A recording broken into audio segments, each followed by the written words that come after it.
Ladies and gentlemen, welcome to Dows Plays. My name is Dows, and this is No Man's Sky. Now, I'm going to be honest with you, folks. When No Man's Sky was first released, I bought it. I got very, very excited about the game, as I think half the planet did. I paid full price, not afraid to tell you that, and had every intention of doing a Let's Play about it. And then I played it. And I played it for a long time. And eventually, I had the same kind of experience and feelings that most people had about the game, which was really crushing disappointment about the game.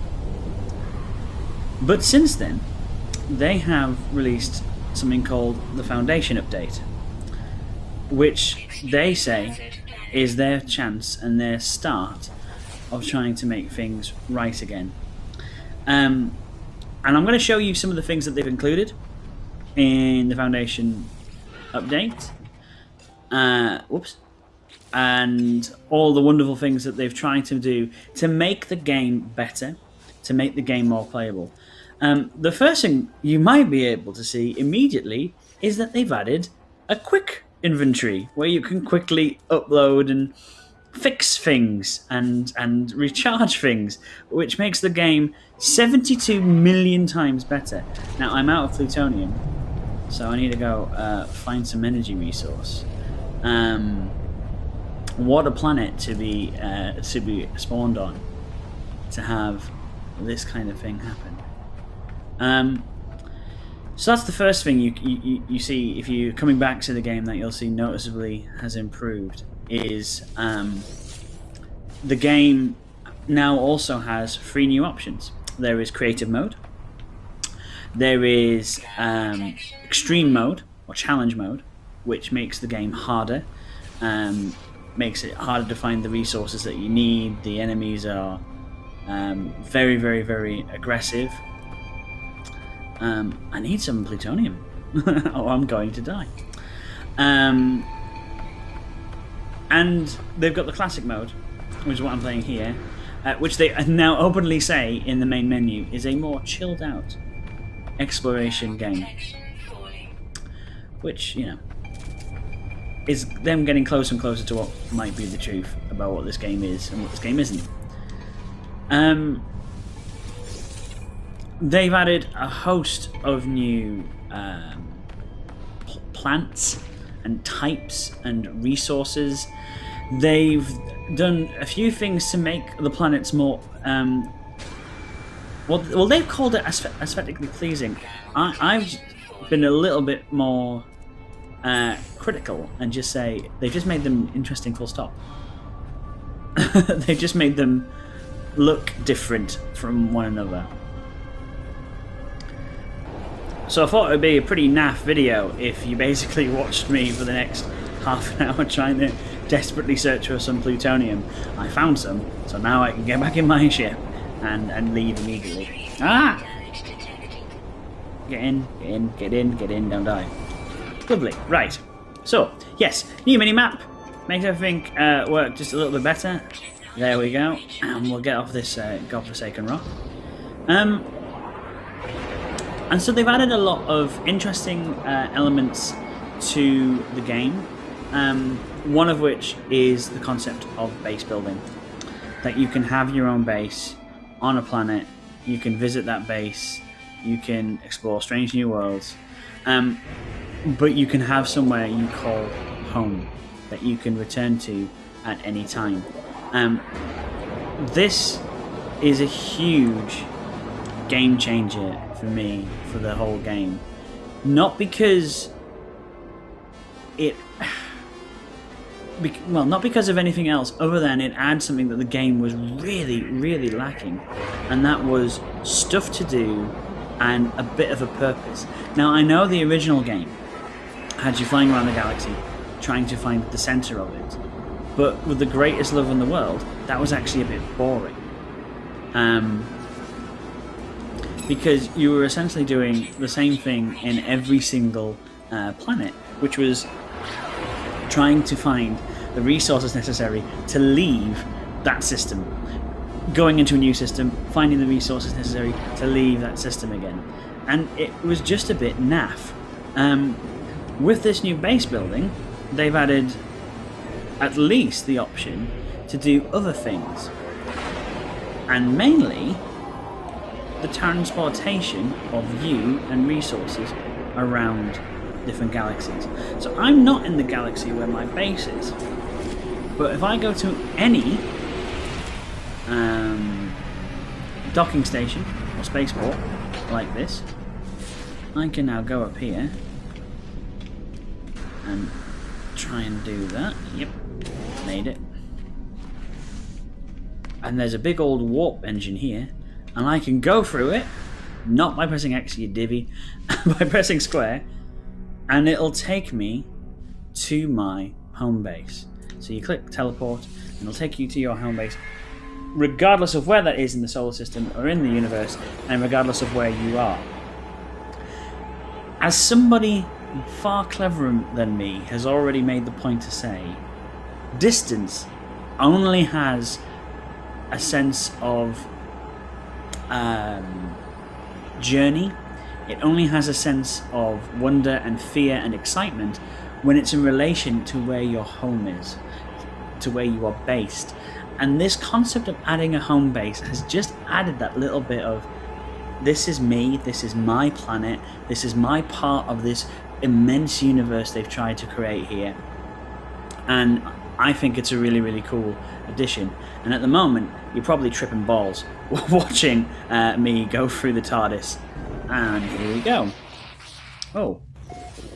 So, this is my base. I made it myself using resources I found around the whole environment. And as you might be able just to see, the planets just look a little bit more detailed. They've got a lot more grass on them in certain places. There's the trees are just a little bit more lush. And this isn't like, you know, a particularly bonny planet. It was the first one I ran on where I could build my base. Base building is very simple. You use the new sub-menu, and you can pick room parts, and if you have the resources and materials, you can just plonk them down. So they've learned a lot from games like Subnautica, where this is very simple and really, really easy to lock in. When you build your base, you can build, there's my teleport, so I can always get home, and you go through here, and you'll notice I have a Gek. Yeah, I have a Prospector Yearhead, and he basically looks after, I can't remember what bit he looks after, but every time you build a console, you need to get somebody to man that console. So he's my engineer, and he's getting me new bits and new parts, and so he gives you quests to go out and finish and do. Through here, I have my scientist, who is a Corvax. Is it Corvax? Who knows? I'm pretty sure I'm being yelled at in the comments.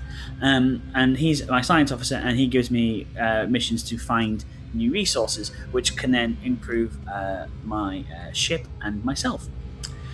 Through here, I've got a wee... No, I haven't. Where is it? Through here, I've built a weapon system. Now, I haven't got anybody manning the weapon system at the moment because I haven't met anybody who's Vy'keen. And the Vy'keen are the militaristic ones, and they will come to work in there. And you recruit them by going to the spaceport. And if there's somebody sat there and they're not doing anything, they'll come work for you. Which is another interesting thing. So instead of filling your base full of Gek or Vy'keen or whatever, you have to kind of like adapt it to the environment. And this is my Gek farmer, and we're growing something. I don't know what we were trying to grow, but there it is. Oh, wait, hang on. Did I go and find something for that? I think I did. So yeah, you can plant any of those, but you can also see what you're missing. So I need a lot more antrium for those plants to grow, and then I can harvest resources, and eventually I can automate farms to give me resources. And now that has a point, because this place could be the place that could mine the resources that gets me to the center of the galaxy. It adds a bit more, and these guys give me stuff to do. Another massive welcome addition to the game. I'll just show you it by hopping into my butt ugly ship. I'm not a fan of my ship. I need to find a better one. So let's hop into space. Right. here is space, here is a planet. If you scan that planet from no matter how far away you are, eventually, he says, come on, it tells you what resources are on the planet. You do not need to waste your time going to planets trying to figure out if they have a particular resource. You can just scan and it'll tell you. Hallelujah. That is a necessary addition. Another interesting addition is the ability to interact with freighters, to the point where you can buy them. So now if you see a freighter under attack, if you rescue that freighter, you can go and speak to the captain of the ship, and the captain of the ship will duly reward you, and he'll say, "Tarlo, that was nice." Freighters are outrageously expensive, but they are part of this whole kind of new narrative they seem to be putting in this game of being almost like a resource baron to get the funds to get you to the center of the galaxy or to follow Atlas or whatever it is you're trying to do. They have also improved combat, space combat in particular, by a huge margin, in which it's actually doable. Let's go to that one. They've made the enemy ships a little bit bigger, they've made targeting a little bit easier, and it feels a lot more satisfying now to actually engage and fight and shoot things. You also get call signs now from trading posts, so you're being actively targeted, and so there's more. They create more points of interest and of curiosity that make you go, "Oh, actually, I wanna go over there and actually explore that part of the world. That's actually quite interesting." Make sure the pulse engine's got enough pulse. And again, this sounds so stupid, but the idea that you can just pop into a quick menu and boot up your deflector shields, which again adds so much to combat, because now you can defend yourself. You don't have to try and do it all in one shield run. Crucially, they've made this game interesting again. I'm not going to say they've made it brilliant, and I'm not going to say they've made it excellent, because I never thought it was a bad game. I thought it was a good game. I thought it was never a £50 game, or a £40 game, or a £30 game. It was in every concept a concept game, and it should have been about £20. So I'm still mad that I spent a lot of money on this game.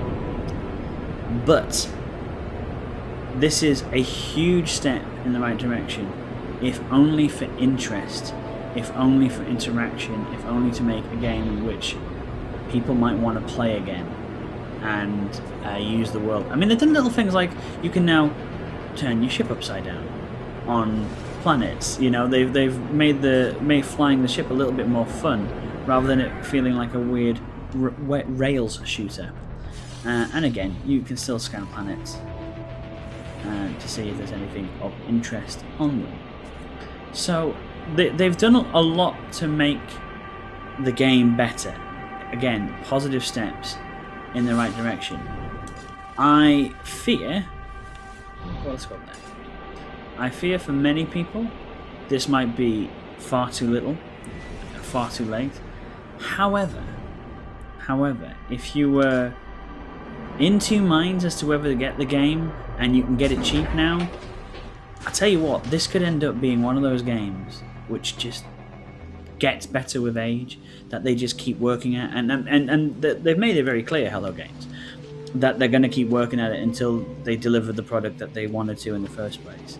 And I'll leave the internet to discuss and decree and to shame them for doing that. But this is a huge step forward. And again, another really interesting point that I've been reading is this is not 4 months, 5 months worth of work, what they've done here. This was clearly always planned to be in the game. They just simply ran out of time, or they found that they couldn't release it in time. But yeah, the planets look a bit more alive. crucially, they look like they've been lived in, and it's starting to look closer and closer to those demo screens we all got very excited about many months ago when we first saw the game. What kind of stuff is that? You know, but everything else kind of plays the same. The concept and the mining is still there. The fundamentals of the I've done it again. The fundamentals of the game haven't radically overhauled. So, you know, at its heart, it's still a resource acquisition game that you do through grinding and mining. And hello.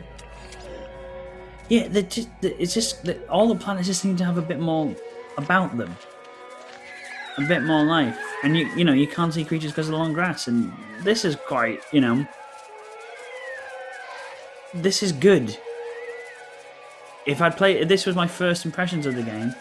That's some iron. That's some iron. There you go. We're now friends for life, whatever you are. Right. Where are you off to? You're gonna get me something. Well, he's gonna dick around. He's gonna do a lap, aren't you? You're doing a fucking lap, aren't you, bunny lad? Well, at least we're friends. At least we're friends.